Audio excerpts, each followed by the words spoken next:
제2장 먼치킨들과의 만남. 도로시는 급작스럽고 위험한 충격 때문에 잠에서 깼다. 만약 도로시가 푹신한 침대에 누워있지 않았다면 그게 위험했을 것이다. 그 충격으로 도로시는 숨이 턱 막혔고 무슨 일이 일어났는지 궁금했다.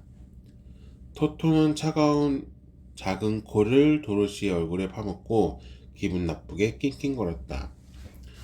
도로시는 일어나 앉은 후 집이 더 이상 움직이지 않음을 알아챘다. 창문을 통해 들어와 작은 방을 가득 채운 밝은 햇살 때문에 더 이상 높지 않았다. 도로시는 침대에서 벌떡 일어나 발꿈치에 있는 토토와 함께 열려있는 문을 향해 뛰었다. 이 작은 소녀는 놀라움에 비명을 지르며 여기저기를 둘러보았다. 그녀의 눈동자는 경이로운 광경으로 인해 점점 더 커졌다. 회오리 바람은 도르시의 집을 신기할 정도로 아름다운 땅에 아주 부드럽게 내려놓은 것이다. 그곳에는 풍성하고 달콤한 열매를 가진 오라만 나무들과 멋진 잔디밭이 펼쳐져 있었다. 아주 아름답고 멋진 꽃밭이 사방에 있었고 희귀하고 화려한 깃털을 가진 새들이 노래하며 나무와 덤불 사이를 날아다니고 있었다. 조금 떨어진 곳에서는 초록빛 뚝 사이로 반짝이는 시냇물이 흘러가면서 건전 회색빛 대평원에 오랫동안 살아온 작은 소녀에게 아주 기꺼운 목소리로 속삭여 주었다. 낯설지만 아름다운 풍경을 열심히 살펴보고 서 있는 중에 도로시는 전에 한 번도 본 적이 없는 기묘하게 생긴 사람들이 다가오고 있음을 알게 되었다. 그들은 도로시가 평소에 보던 어른만큼 크지는 않았지만 그렇다고 아주 작지도 않았다. 사실 그들은 그 나이대의 아이들 중 키가 큰 편인 도로시의 키 정도 되어 보였지만 나이는 더 많이 들어 보였다. 그들은 이상하게 옷을 입은 3명의 남자와 1명의 여자였다. 그들은 머리에서 1피트 정도 위로 뾰족하게 올라간 모자를 쓰고 있었는데 모자 챙에는 작은 방울들이 달려 있어서 그들이 움직일 때마다 예쁘게 딸랑거리는 소리가 났다. 남자들의 모자는 파란색이었고 여자는 하얀색 모자와 함께 어깨부터 주름이 늘어져 있는 하얀 가운을 입고 있었다. 그 옷에는 작은 별들이 뿌려져 있어서 햇빛에 다이아몬드처럼 반짝였다. 남자들은 모자 같은 색인 파란 옷을 입었고 역시 파란색에 잘 닦여 반짝거리는 부츠를 신고 있었다. 도로시가 생각하기에 남자들은 헨리 아저씨 정도의 나이였고 그중 2명은 수염을 기르고 있었다. 하지만 조그만 여자는 의심할 여지가 없이 더 나이 들어 보였다. 그녀의 얼굴에는 주름살이 가득했고 머리칼은 거의 흰색이었으며 좀 뻣뻣하게 걸었다. 그들이 집 가까이 다가왔을 때 도로시는 문가에 서 있었다. 그들은 걸음을 멈추더니 더 다가오기가 겁이 나는 듯이 서로 속삭였다. 하지만 조그마한 노파는 도로시에게 곧장 걸어와서 깍듯이 인사를 하고는 달콤한 목소리로 말했다. 가장 고귀한 마법사여, 먼치킨들의 나라에 오신 것을 환영합니다. 저희는 동쪽의 악한 마녀를 죽이고 우리를 속박에서 자유케 해주신 당신께 진심으로 감사드립니다. 도로시는 이 말을 들으면서 이상한 생각이 들었다. 저 작은 여인이 자기를 마법사라고 부르고 동쪽의 악한 마녀를 죽였다고 하는 게 진심은 아니겠지. 도로시는 회오리 바람에 의해 집에서 수마일을 옮겨진 아무 잘못도 없고 해로울 것이 없는 작은 소녀였다. 그리고 그녀는 이제까지 한 번도 무엇을 죽여본 적이 없었다. 하지만 그 여자는 분명하게 도로시의 대답을 기다리고 있었다. 그래서 도로시는 주저하면서 말했다. 친절히 대해주셔서 감사합니다. 하지만 뭔가 오해가 있는 것 같아요. 난 아무것도 죽이지 않았어요. 조그만 여인이 웃으며 대답했다. 당신의 집이 그랬지만 어쨌든 같은 거죠. 보세요. 그녀는 집의 한 모퉁이를 가리키며 계속해서 말했다. 저기 나무 기둥 아래로 악한 마녀의 두 발이 튀어나와 있네요. 도로시는 그것을 보고 깜짝 놀라서 작은 비명을 질렀다. 거기에는 정말로 집 모퉁이의 커다란 기둥 밑에 끝이 뾰족한 은색 구두를 신은 두 발이 불쑥 튀어나와 있었다. 어머나 어머나. 도로시는 당황하여 두 손을 마주잡고 소리쳤다. 집이 그녀 위에 떨어졌나 봐요. 우린 어쩌죠? 아무것도 하지 않아도 돼요. 라고 작은 여인은 조용히 말했다. 도로시가 물었다. 하지만 그녀는 누군가요? 작은 여인이 대답했다. 그녀는 내가 말했듯이 동쪽의 악한 마녀예요. 그녀는 오랫동안 모든 먼치킨들을 속박하고 밤낮으로 일하는 노예로 부려 먹었어요.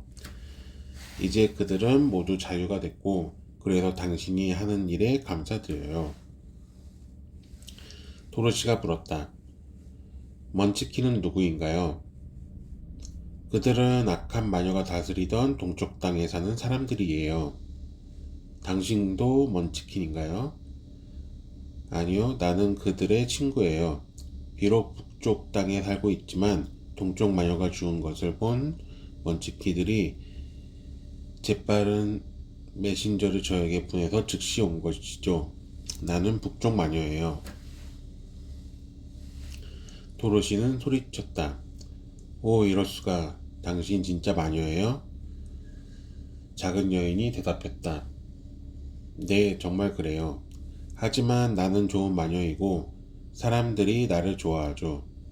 난 여기를 다스리던 악한 마녀만큼 강하지 못해요. 만약 그랬다면 내가 이 사람들을 자유롭게 해주었겠지만.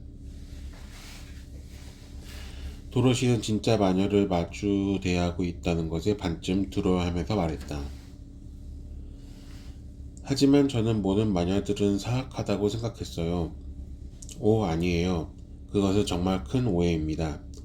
오지에는 오직 4명의 마녀가 있는데 남쪽과 북쪽에 사는 2명의 모두 착한 마녀예요. 내가 바로 그 중 하나이기 때문에 이건 사실이에요. 동쪽과 서쪽에 살고 있는 2 마녀는 정말 사악한 마녀들이죠. 하지만 지금 당신이 그들 중 하나를 죽였으니 이제 오즈의 나쁜 마녀는 서쪽에 사는 마녀뿐이에요. 도로시가 잠깐 생각한 후에 말했다. 그런데 아줌마는 나에게 마녀들은 아주 오래전에 모두 죽었다고 했어요. 그 작은 여인이 물었다. 아줌마가 누구죠? 내가 온 캔사스에 살고 있는 내 숙모예요. 북쪽 마녀는 고개를 약간 숙이고 땅을 바라보면서 잠시 생각하는 것 같았다. 그리고는 곧 고개를 들고 말했다. 난 이전에 한 번도 들어본 적이 없어서 캔사스가 어디 있는지 몰라요. 거기는 문명화된 곳인가요? 예, 물론이죠. 하고 도로시가 대답했다. 오, 그렇다면 이해가 되는군요. 문명화된 나라에는 마녀나 마법사, 마술사 등이 하나도 남아있지 않다고 알고 있어요. 하지만 당신이 보듯이 여기 오즈는 전혀 문명화되지 않았고 다른 세계와 단절되어 있죠. 그래서 우리는 아직도 마녀와 마법사들이 있어요. 도로시가 물었다. 마법사들은 누구죠? 오즈가 바로 위대한 마법사예요. 그 마녀는 속삭이듯이 소리를 낮춰 대답했다. 그는 우리 모두를 합친 것보다 강력해요. 그는 에메랄드시에 살고 있어요.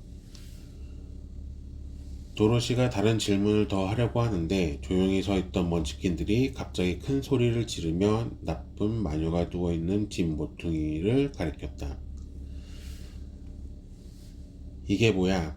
하며 조그만 노파가 그곳을 쳐다보고는 웃기 시작했다. 죽은 마녀의 다리가 완전히 사라져서 은빛 구두 외에는 아무것도 남지 않았다. 북쪽 마녀가 설명해 주었다. 그녀는 햇빛에 이렇게 빨리 말라버릴 만큼 매우 늙었어요. 이게 그녀의 마지막이군요. 그러니 이제 저 은빛 구두는 당신 거예요. 어서 신어보세요. 그녀는 팔을 뻗어 구두를 들어올린 후 흔들어서 먼지를 털어내고는 도로시에게 건네주었다. 먼치킨 중에 한 명이 말했다. 동쪽 마녀는 그 은빛 구두를 매우 자랑스러워했죠. 어떤 마법이 구두에 담겨져 있어요. 하지만 우리는 그게 무엇인지 전혀 몰라요. 도로시는 구두를 집안에 가지고 들어가 테이블 위에 두었다. 그리고는 다시 먼치킨들에게 돌아와서 말했다. 나는 정말 아줌마와 아저씨에게 돌아가고 싶어요. 그분들은 분명히 날 걱정하고 계실 거예요. 돌아갈 길을 찾을 수 있게 도와주시겠어요? 그러자 먼치킨들과 마녀는 서로 얼굴을 쳐다보더니 다시 도로시를 보며 그들의 머리를 흔들었다. 그들 중 한 명이 말했다. 동쪽으로 여기서 멀지 않은 곳에 거대한 사막이 있는데 거기를 건너가려던 사람 중에 아무도 살아남지 못했어요. 다른 한 명이 말했다. 남쪽도 마찬가지예요. 제가 그곳에 가서 본 적이 있는데 남쪽은 쿼들링들의 나라죠. 그러자 세 번째 남자가 말했다. 장담하건대 서쪽도 똑같아요. 거기에는 윙키들이 살고 있고 악한 서쪽 마녀가 다스리고 있어요. 당신이 그곳을 지나가려고 하면 그녀는 당신을 노예로 삼으려고 할 거예요. 마녀도 말했다. 내가 북쪽에 살지만 거기에도 오즈를 둘러싸고 있는 거대한 사막이 있어요. 정말 안 됐지만 여기서 우리와 함께 살아야 할 것 같네요. 모두의 말을 듣고 나서 도로시는 이 모든 낯선 사람들 속에서 외로움을 느껴 흐느끼기 시작했다. 도로시의 눈물은 마음 착한 먼치킨들을 슬프게 만들었고 그들은 즉시 손수건을 꺼내들고 함께 울기 시작했다. 그러자 작은 노파는 모자를 벗어서 그녀의 코끝에서 흔들며 하나 둘 셋 하고 엄숙한 목소리로 숫자를 셌다. 그때 모자가 칠판으로 변하더니 거기에 하얀 분필로 쓰여진 커다란 글자가 나타났다. 도로시를 에메랄드시로 보내라. 작은 노파는 코앞에 있는 칠판을 집어들고 거기에 쓰여있는 것을 읽고는 물었다. 아가씨 이름이 도로시인가요? 예. 하고 그 아이는 얼굴을 들고 눈물을 닦으며 말했다. 당신은 에메랄드시로 가야 해요. 아마 오즈가 당신을 도와줄 거예요. 도로시가 물었다. 그 도시는 어디에 있죠? 그 도시는 이 나라 정확히 가운데 있고 오즈가 다스리고 있어요. 그는 아까 내가 말했듯이 위대한 마법사예요. 소녀는 걱정스럽게 물었다. 그는 좋은 사람인가요? 그는 착한 마법사예요. 나는 그를 한 번도 만난 적이 없어서 남자인지 아닌지 말해줄 수 없어요. 도로시가 물었다. 어떻게 갈 수 있죠? 걸어가는 수밖에 없어요. 이 나라를 통과해 가는 것은 때로는 즐거움도 있지만 때로는 어둠과 끔찍한 일을 겪는 긴 여행이 될 거예요. 하지만 당신을 위험으로부터 지키기 위해 나는 내가 알고 있는 모든 마법을 사용할 거예요. 당신도 나와 함께 가실 거죠? 하고 조그만 노파를 그녀의 유일한 친구로 여기기 시작한 소녀는 애원했다. 그녀가 대답했다. 아니요, 난 그렇게 할 수 없어요. 하지만 당신에게 키스를 해줄게요.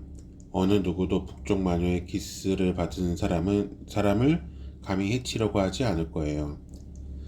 그녀는 도로시에게 가까이 다가와서 이마에 부드럽게 키스를 했다. 그녀의 입술이 닿은 곳에 도로시임을 금방 알아볼 수 있는 둥글고 빛나는 표시가 나왔다. 그 마녀가 말했다. 에메랄드시로 가는 길은 노란색으로 포장되어 있으니 길을 잃지는 않을 거예요. 오즈에게 가거든 두려워하지 말고 당신의 이야기를 들려주고 그에게 도움을 요청하세요. 잘 가요, 아가씨. 세 명의 먼치킨들은 도로시에게 즐거운 여행이 되기를 기원해주고 정중히 인사를 하고는 나무들 사이로 가버렸다. 마녀는 고개를 끄덕여 따뜻하고 친절한 인사를 하고는 왼발 뒤꿈치로 3번을 돌더니 갑자기 사라져버렸다. 마녀가 있는 동안에는 두려워서 그저 으르렁거릴 뿐이던 토토는 그녀가 사라진 후 너무 놀랐는지 오랫동안 크게 지저댔다. 하지만 그녀가 마녀인 것을 알고 있던 도로시는 그렇게 갑자기 사라질 것을 예상하고 있었기 때문에 별로 놀라지 않았다.